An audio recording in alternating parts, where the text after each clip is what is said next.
All right, so buckle up, everyone, because today's deep dive is a tough one. Yeah, definitely not our usual subject matter. We're diving into some really serious allegations against Abercrombie and Fitch, and specifically their former CEO, Mike Jeffries. And when we say serious, we mean it. We're talking sex trafficking charges. The kind that could land someone in prison for life. Yeah, and we're piecing the story together from two major sources, a recently unsealed indictment and a civil lawsuit, both of which, I have to say, paint a very disturbing picture. That's a story about power, exploitation, and the dark side of an industry that thrives on image. So let's jump right in, shall we? The indictment itself is very clear. It accuses Jeffries, along with his partner Matthew Smith and an associate James Jacobson, of actually running a sex trafficking operation. Not just, taking advantage of a situation, but actively, allegedly running the whole thing. Right, and I think it's important to point out here that we hear terms like sex trafficking and, say, prostitution sometimes used interchangeably, but the reality is far more nuanced. Absolutely. With prostitution, you're generally talking about consensual acts between adults for some kind of payment. Sex trafficking, though, completely different. It hinges on force, fraud, or coercion to make someone engage in commercial sex acts. And that's a crucial distinction, legally speaking, especially in this case. So in this case, if it goes to trial, it'll be about proving whether these individuals were willing participants or if they were manipulated into these situations. Exactly. And that brings us to the details laid out in the indictment and the lawsuit. They're really tough to read, to be honest. Yeah, no kidding. We're talking about young people, often aspiring models, who were allegedly lured in with promises of, making it big with Abercrombie and Fitch, photo shoots, runway shows, the whole nine yards. And I think this is where the whole power dynamic of the fashion industry comes into play, right? You have these aspiring models, many of them young and eager to please, just desperate for a shot at their dreams. And they're told to look a certain way, act a certain way. It's a lot of pressure. It's immense pressure. And to think that saying no to someone like Jeffries, someone with that much perceived power, could mean sacrificing your entire future, that's a terrifying position to be in. Absolutely. And the indictment gets into some pretty specific allegations. For example, they talk about these so-called sex tryouts. Tryouts being the operative word, because instead of showcasing their talent, these aspiring models were allegedly pressured into situations they never consented to. Right. It's like a nightmare scenario. You think you're going for a modeling job And it turns into something completely different. And then it gets even darker. One account in the indictment details men allegedly being injected with drugs. And not until, make them pass out or anything. Yeah, this wasn't about knocking someone unconscious. No, these injections were allegedly designed to make these men more willing to engage in sexual acts. And they would cause intense pain that lasted for hours. If true, that takes these allegations to a whole other level. This isn't just about manipulation. It's about a blatant disregard for another person's well-being. Exactly. And that could lead to even more charges beyond the sex trafficking. We could be talking aggravated assault, all sorts of things. And we have to remember, these are serious, serious charges with very serious consequences. Absolutely. Jeffries, Smith, Jacobson, they're all looking at a potential life sentence if they're convicted on the sex trafficking charge alone. Then you add in the 15 counts of interstate prostitution. Each one carries its own penalties.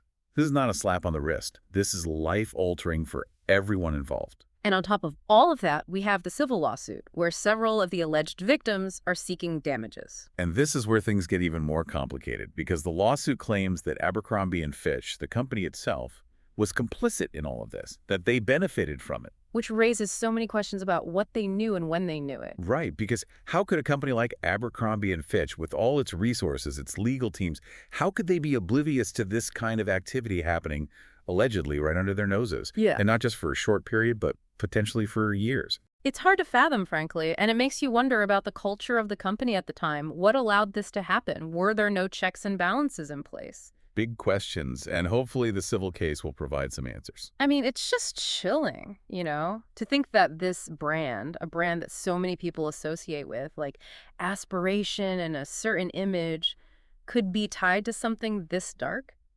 It really makes you question everything you think you know about a company, doesn't it? Totally. And it makes you wonder about Jeffries himself, like how much of his own personal views, his vision for Abercrombie and Fitch played into all of this. Well, it's interesting you say that, because Jeffries was very vocal about who he wanted wearing his clothes. Oh, yeah. I mean, some of his past comments, they were really something. He was very upfront about wanting to appeal to, as he put it, the attractive all-American kid. He even said outright that he didn't want overweight people shopping in his stores. Right. Like, it was shockingly exclusionary. Even at the time, a lot of people were really put off by those comments, and understandably so. Absolutely. And you have to wonder, were those comments, that mindset, was it all connected to a much darker pattern of behavior? It's a disturbing thought, for sure. And this is where things go beyond just one company, one CEO, right? Because while Jeffries was pretty out there with his views, Yeah. the reality is that the pressure to fit a certain mold, to maintain a specific image, it's rampant in the fashion industry. Oh, totally. Especially in the modeling world. It's relentless. And that pressure, that's what makes people, particularly young, aspiring models, so vulnerable to predators. Yeah. It's like the industry itself creates this perfect storm for exploitation to occur. Sadly, it's a pretty accurate way to put it. And the scary thing is, this case, as high profile as it is, this could just be the tip of the iceberg. You really think so? I do. For every person who comes forward with these kinds of allegations, how many others are out there, suffering in silence, afraid to speak up? Because they're afraid of what? Losing their careers? Being blacklisted? All of that. It takes incredible courage to come forward in a situation like this, especially when you're up against someone as powerful as Jeffries was. Absolutely. And even then, it's a long, hard road. Oh, for sure. The authorities have set up a hotline, encouraging others to come forward to share their stories. But that act of coming forward, it often means reliving incredibly painful experiences, facing public scrutiny. It's a lot. It's a lot to ask of anyone, really, especially when the legal system itself can be so difficult to navigate. No doubt about it. And this case really makes you question, what will it take for real change to happen within the industry? Because this isn't just about one man's alleged actions. This is about a system that often seems to prioritize image over the well-being of the very people who make that image possible. That's a really good point. And it's on all of us, I think, to demand better. From the brands we support, from the media, from the industry as a whole. 100%. As consumers, we have a lot more power than we realize.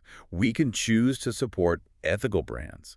We can speak out against exploitation, and we can amplify the voices of those who have been silenced. And it starts with being informed, right? Like educating ourselves about these issues. Exactly. Because knowledge is power. And the more we know, the better equipped we'll be to make a difference. It really makes you think, doesn't it? Like, how much do we really know about the companies we support, the clothes we wear? Yeah, it's easy to get caught up in the glamour, the marketing, all of that. But there are real people behind these brands, and their stories often get lost in the shuffle. And in this case, those stories are potentially very, very dark. And it makes you wonder, where do things go from here? Can a company like Abercrombie and Fitch ever really recover from this if these allegations are proven true? Well, legally speaking, there's still a long way to go. Jeffries, Smith, and Jacobson, they're all going to have their day in court. And the outcome of the criminal case will definitely have a huge impact on Abercrombie and Fitch's future. And then, of course, there's the civil case, where the alleged victims are seeking damages. They're saying Abercrombie and Fitch wasn't just some innocent bystander. They were actually benefiting from this whole scheme. Right, and that's going to be a major focus of the civil case. What did Abercrombie and Fitch know, and when did they know it? Were there warning signs they ignored? Was there some kind of culture that allowed this to happen? It's heavy stuff. And I can't imagine what the alleged victims are going through right now. Even with the legal cases moving forward, the healing process, that takes time. It does. Trauma like this, it can have a lasting impact.